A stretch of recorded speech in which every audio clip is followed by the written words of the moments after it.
Hey, what's going on everyone? Austin Harya here, aka Dr. Welds, and I'm here with Weld.com to do a tutorial video, a 4-part series on how to make these infamous welder bracelets. Now you may see on Instagram or TikTok, you may have seen my tutorials on these bracelets here before, and they've been pretty good, but what I'm about to show you right now is the tips and how to get this exact thing done with as many bits of advice as I could possibly throw at you to make the most flawless bracelet that I know how to make.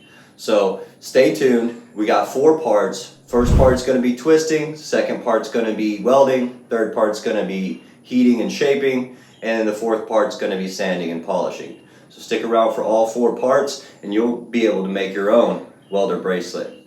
Stick around.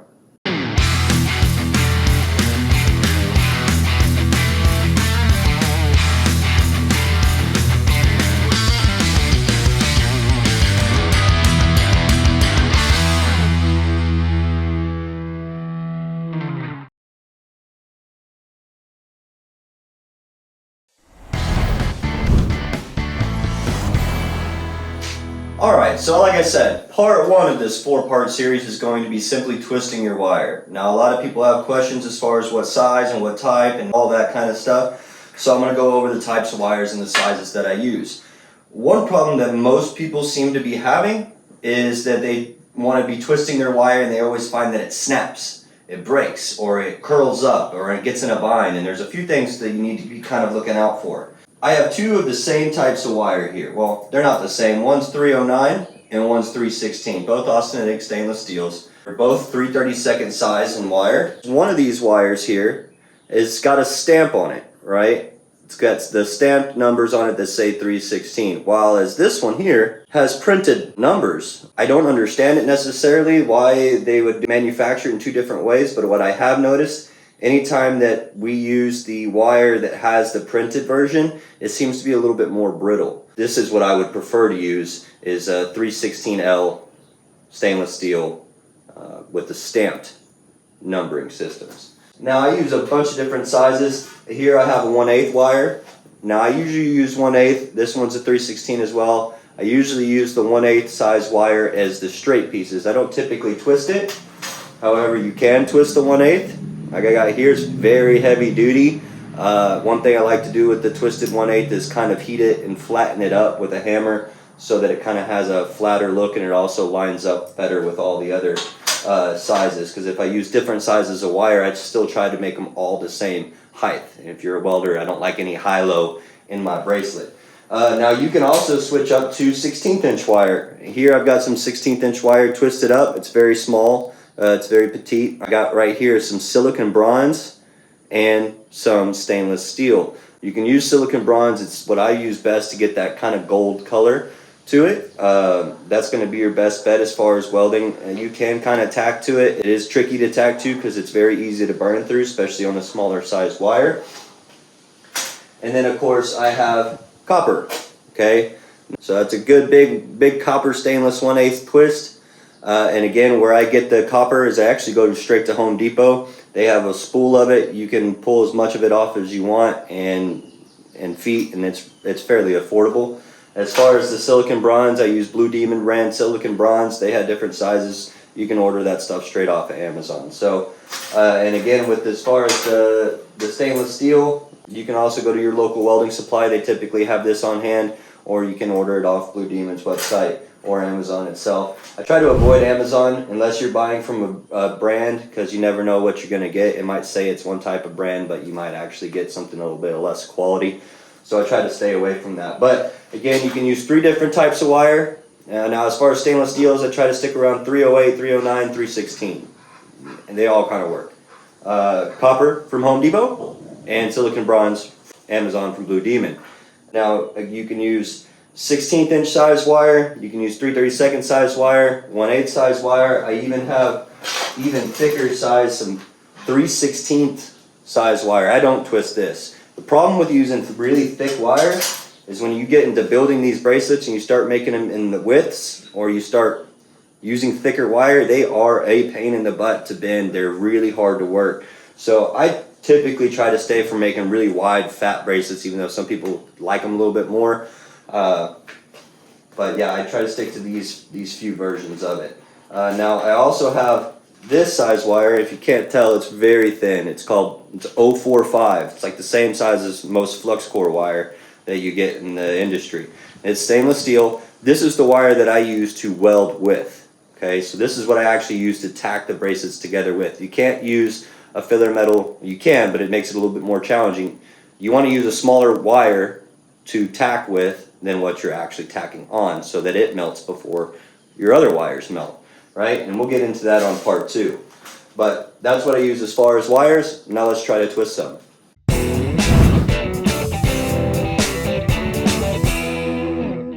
What we're going to do is we're going to build a 4-piece bracelet.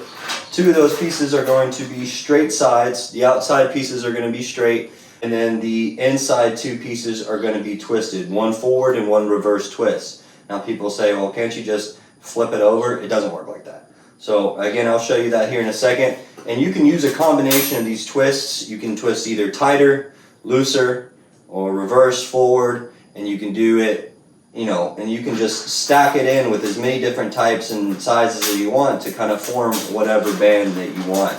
The combinations are almost endless. So kind of play with it, have fun with it. I see a lot of these bracelets online, and some of them that I can replicate, some of them I see that I want to try to do myself, and some of them I just kind of create in my head. So try to get creative with it. It makes it a little bit more fun. Things that you'll need is you'll need a vise. This vise is probably the most important part of the entire building process. You need to have a vise. We're going to need it for twisting, we're going to need it for welding, we're going to need it for heating, we're going to need it for polishing. You need a vise. Next thing we're going to need is a nice drill. We're going to keep it on the low drill bit setting so it's nice, low and slow, and we can get this wire twisted up preferably without any kinks. And then you're going to need a nice pair of clines to cut things with. Sometimes if it's really thick, I'll use a cutoff wheel on a grinder, and then you'll need something to measure your bands with so we get everything the right length. So let's get started on twisting some wire.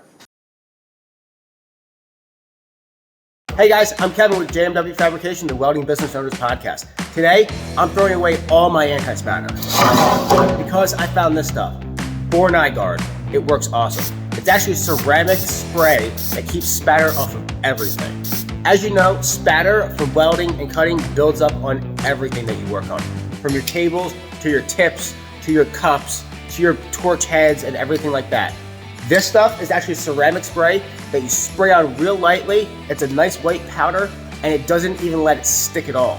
We're all familiar with keeping a pair of needle-nose pliers to get in there for our MIG nozzles and dig out the spatter because it sticks on there. This stuff doesn't even let it stick at all because it's a ceramic coating. We love using it on tables for repeated parts because then we're able to just wipe it off. It works great on MIG nozzles, plasma cutting torches, flame cutting torches. We spray it down on the table before we do projects, and we don't even have to worry about going back with the grinder and cleaning up any spatter at the end. It's especially nice if you have a really nice jig table and you can't take a grinder to that. It's good up to 1800 degrees Fahrenheit, and for the rest of the world, that's 1000 degrees Celsius. Because it's an actual ceramic coating, it sticks a lot better than any of the anti-gels or anti-sprays that you have. It's clean, it goes on white, put a nice little light coating on it, and you're good to go. So if you're tired of dealing with nozzle jelly, nozzle spray, check these guys out. Born Eye Guard, BORNIGUARD.com.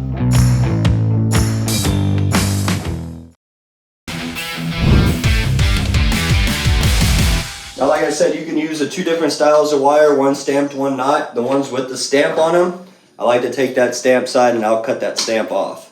The reason being is whenever you start to twist, that stamp is the thinner part of the metal and it usually wants to break right there. So I just kind of preemptively break it. Now you can use 2 full pieces of wire to twist.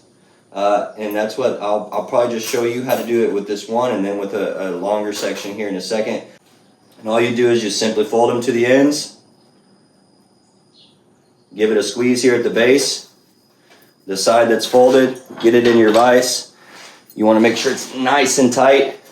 And this part's pretty important. You want to make sure you get it nice, tight in your drill, nice, tight in your vise. When you go to twisting it, you want to put a little pressure. I usually put my foot on it. And then you can twist away. Now I got this drill wide open. You can twist it however tight you want, okay? Now this is a really tight twist. Be careful, it gets really freaking hot, being that we're twisting with some friction here. So this is a really tight twist. Again, this is with a single piece of wire. I usually cut things at about 6 inches, so you're only gonna get one bracelet out of this, okay? So, again, that's a really tight twist. You can go tighter or looser. I'm gonna show you a looser twist with a longer section of the printed wire. Now again, with this one, because it was the stamped one, and I think it's a little less brittle than the printed version, I was able to twist wide open. Now when I go to twist the other version, I'm going to be a little bit more careful. I've already got one of those twisted up right here. This is a lot looser of a twist, as you can see. Same size wire, but with a much looser twist to it, and you can see that it's got the little printing on it. That'll come off later. I'm gonna try to replicate this. This is a forward twist, so I had the drill in forward. Now I'm going to replicate this same pattern, but in reverse. So check it out. We got forward and reverse. Now again, people think that you can just go ahead and run them in forward and you can just flip one of these around and you'll get that reverse. It doesn't work like that. You've got to put the drill in reverse to get this style. Now if you're not going for the style, then by all means run it the same direction, but you see how they're kind of running into one another instead of running with each other? That's that forward and reverse action. Now you can let these kind of interlock, or you can make them side by side, and that kind of dictates on how you kind of want your bracelet to look. I don't like gaps, so when I build mine, I like to interlock them a little bit more. So the next step I'm gonna do is I'm gonna cut these to length, and then I'm going to add the 1/8 wires to the sides. So I'm gonna cut my 4 pieces, and then after that, we'll move on to step 2.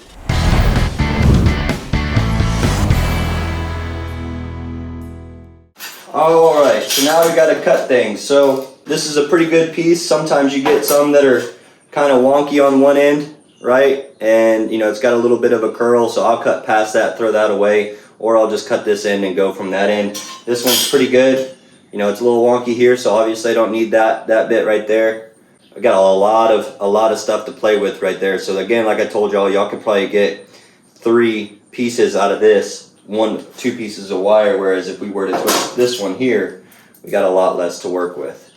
So this is 1 wire, this is 2 wires. You get more than double out of that than you would with a regular. So anyway, we're gonna just go ahead and not measure anything. We're just gonna cut that with our pair of clines. You need a good pair of clines to be chopping through the stainless, especially when we get to cutting some heavier duty stuff. Now, when you go to measuring it, you don't have to be exact. 6 inches is all you need. Don't let her tell you no different. All right, so you can have 6 inches. Now, if I know the person's usually got a really big old wrist, then I might go 6.5. And if 7 is huge. 7 really is really big. I might even go a little bit less. And then even in our building process, when we go to adding some length to the ends, we can make it a little bit longer if we want. We can always add more or take it off, to be honest. So again, I'm gonna cut mine at 6 inches. I typically just put it right here, put my thumb about where 6 inches is. It's pretty easy to determine.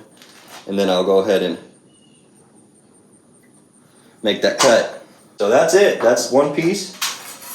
Now we're gonna grab the reverse twist. We're gonna cut the ugly off the end. And at this point, I don't even need a ruler anymore. I'll just make sure that I grab the piece that I've already cut. I'll line that up at the ends, and again, cut it about what I need. I maybe even cut it just a hair longer. It really isn't super crucial. I grab my 1/8 wire. I like to sometimes use the stamp bit just for if I'm making it for a welder, because I think it's kind of snazzy to be able to see what type of wire it is, but it's very tricky to keep those numbers on there anyway. So we're gonna cut the stamp off.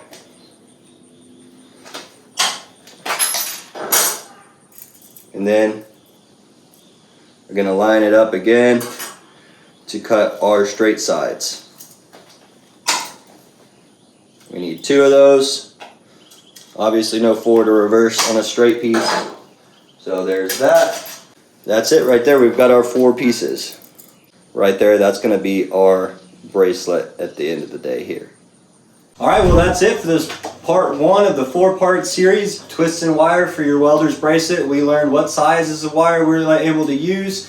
We learned what types of wire we're able to use, silicon bronze, copper, or stainless steel. You can use a couple different grades of stainless, 308, 309, 316. You can use silicon bronze. You can use copper from Home Depot. Keep watching and stay tuned for part 2 where we get into welding that sucker up.